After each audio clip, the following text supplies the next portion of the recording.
Hello friends, நீ நான் காதல் என்ன ஆகுதுன்னு பார்க்கலாமா? இன்னைக்கு நம்ம கோவிலில் எல்லாம் திருவிழாக்கு நெருப்பு மெரிக்கணுன்னும் போது அந்த இடத்துல நம்ம அப்பா சித்தி நெருப்பு மெரிச்சே ஆகணுன்னும் போது அப்படியே மயக்கம் வர மாதிரி நடிச்சிடுவாங்கங்க. உடனே கீழே விழுந்த உடனே என்ன என்ன சித்தி என்ன சித்தின்னும் போது, இல்லைப்பா எனக்கு ரொம்ப லோ சுகர் ஆகிட்டு இருக்கு, நான் நெருப்புலலாம் இறங்க முடியாதுல்ல, இறங்குனா எனக்கு ஏதாவது ஆகிடும்லப்பா அன்னும் போது, இல்லைம்மா இது சாமி குற்றமாக ஆகிடும், இறங்கி தான் ஆகணுன்னும் போது நம்ம சொல்லணுமா?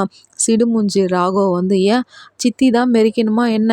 சாமி வந்தவங்க கூட மெரிக்கலாமே, அபி மேலே தானே சாமி வந்துச்சு, ஏன் அபியை மெரிக்கிட்டோமே என்னும் போது அந்த இடத்துல அபி தன்மானத்தை விட்டு கொடுக்காத உடனே சொல்லும், நான் மெரிக்கிறேன், நம்ம வீடு நல்லா இருக்கணும்னா நான் எல்லாத்தையுமே செய்வேன்ட்டு நம்ம அபி அப்படியே நெருப்பு மெரிப்பாங்கங்க. ஒரு ஒரு நிமிஷம் வீடே அபியை பார்த்துட்டு ரொம்ப சந்தோஷப்படுவாங்க.